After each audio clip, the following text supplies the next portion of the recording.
G'day folks, these are metal rod holders, steel rod holders, and I don't like them. In this video I'm going to tell you why I don't like them. But first, I've got some mail I'm going to open up. Now, everything's against me here. It's very windy, so I apologise if there's any wind noise. The lighting is terrible. If I go in the shade, the background's too bright. If I go in the sun, then I'm too bright. But anyway, I'm never too bright.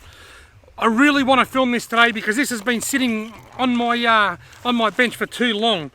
It feels, I reckon it feels like a #1 stump jumper. This is from Zach Rook. Sometimes it can take a while before I open my mail, but I don't like it to sit there for too long, so I wanted to open this now. Look at that. I'm good at feeling my presence. Didn't I say something the other day about not being good at feeling my presence? That is the perfect colour stump jumper. I love that colour. Wow. Thank you, Zach. Let's look at the letter. Right now, hopefully it's not too bright out here for white paper. First Murray cod on a lure.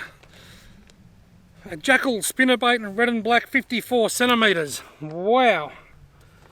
I didn't even know you could get Jackall spinnerbaits. First fish on a lure, 43 centimetre, Bassman single willow blade spinnerbait, green and black with a red head. That's a lovely yellow belly. I do apologise for the bad light. It is really bright where I am now. The lighting couldn't be worse. First Murray cod on a scrub worm at 58 centimetres. That is really cool. Dear Robbie, I love watching your vids. I learn so much from them, and I'm about to give you a tip about fishing rod holders in a minute, Zach. Fishing is by far my favourite hobby. My favourite thing about fishing is getting surface action. I dropped a massive cod on a green and black cod walloper at Kahuna a couple of weeks ago. Anyway, keep catching fish and making funny videos. From Zach Rook. P.S. You've also inspired me to buy a couple of old mates, and I also got Mr. Orange. Everyone needs to have a Mr. Orange in their tackle box. Zach, they are wonderful photos. Wow, they are beautiful cod and they are beautiful yellow belly. Well done on your first cod on a lure and your first fish on a lure. And thank you very much for that wonderful letter. Now I'm going to tell you something about rod holders. Recently you may have seen that I had a fishing rod pulled into the river, and so did Brett. People kept saying to me, why aren't you using steel rod holders? You should be using steel rod holders. That's what you get for using twigs for rod holders. I own steel rod holders, but I don't ever use them. Why is that? I don't like them because you've got to sit your rod in there. Hang on a second. I'll be right back. I'll BRB. Just pretend this is my fishing rod. It goes in the rod holder like that, and it's nice and secure. If I get a bite, a fish can't pull it out. The fish has to jump out of the water and pull the rod out like that before it comes out. So they're much safer, they're much more secure. But when I get a bite, I'm often watching the end of my rod tip waiting for a nibble. And as soon as the fish picks up the bait and swims down with it, I like to pull back and set the hook. When the rods are in these metal rod holders like this, you can't do that. Rather than pulling back to set the hook, you've got to pull forward and then back. And it's the same with this one. A very similar design rod holder. It looks a bit different, but the basic design is the same. It goes in there and it locks in. But if I've got my rod in that rod holder, I have to lift forward, then pull back to set the hook.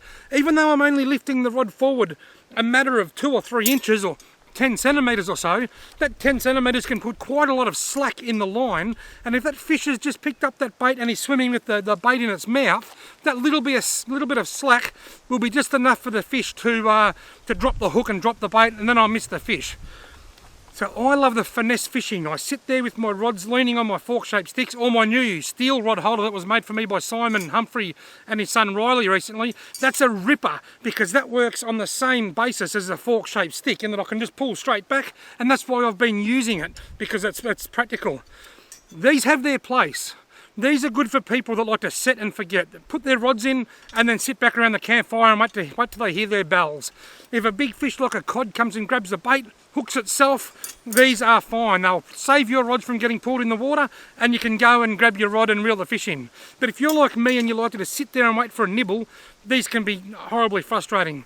I've got these, I rarely use them, but there are times when I do use them. Usually if I've got other stuff to do, if I've got to go and do something at the car or go for a walk, sometimes if I'm using two rods, when I pull one out and go to use a surface lure or something, I might stick one of these in so that I know the rod's secure.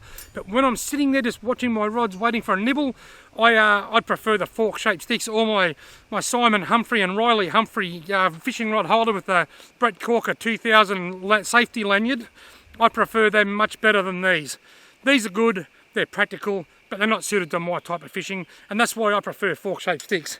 Zach, thank you very much for the stump jumper, and thank you very much for that wonderful letter and sending those photos, and congratulations on the wonderful success that you're having Murray cod and yellow belly fishing. Folks, thanks very much for watching. I hope you've liked this video. Thanks very much, Zach, for all the gifts. If you've liked this video and want to give it a thumbs up, hit the subscribe button, and then hopefully I'll see you in my next video.